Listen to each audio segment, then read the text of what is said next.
న్యూస్కి స్వాగతం. తెలుగు రాష్ట్రాల్లో హాట్ టాపిక్స్.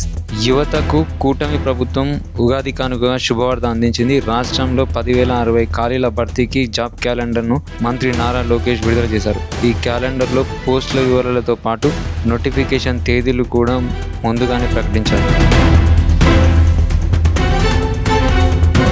హుస్నాబాద్లో మంత్రి పొన్నం ప్రభాకర్ క్యాంపు కార్యాలయం వద్ద ఆశా వర్కర్ల ఆందోళన చేపట్టారు. 10 నెలలుగా వేతనం రాలేదని ఆరోపిస్తూ నిరసన వ్యక్తం చేయగా పోలీసులు వారిని అదుపులోకి తీసుకొని అక్కన్నపేట స్టేషన్కు తరలించారు. నెలకు ₹18,000 స్థిర వేతనం, ఉద్యోగ భద్రత కల్పించాలని ఆశా వర్కర్లు డిమాండ్ చేస్తున్నారు.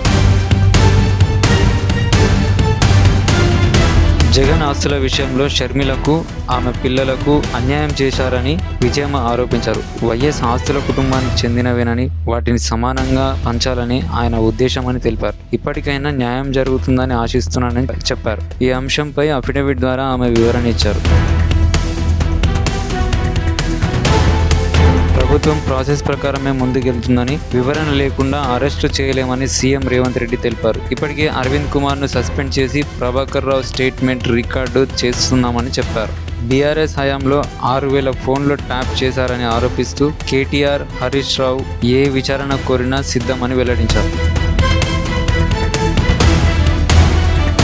ఉత్తరాంధ్ర తీరాన్ని ప్రభావితం చేస్తూ ఉపరితల ఆవర్తనం కారణంగా వర్ష సూచనలు పెరిగాయి. రాబోయే 24 గంటల్లో ఉత్తరాంధ్ర, కోస్తాంధ్ర, రాయలసీమల్లో జల్లులు పడే అవకాశం ఉంది. గంటకు 30 నుంచి 40 కిలోమీటర్ల వేగంతో గాలులు వీచే అవకాశమని వాతావరణ శాఖ హెచ్చరిక జారీ చేసింది.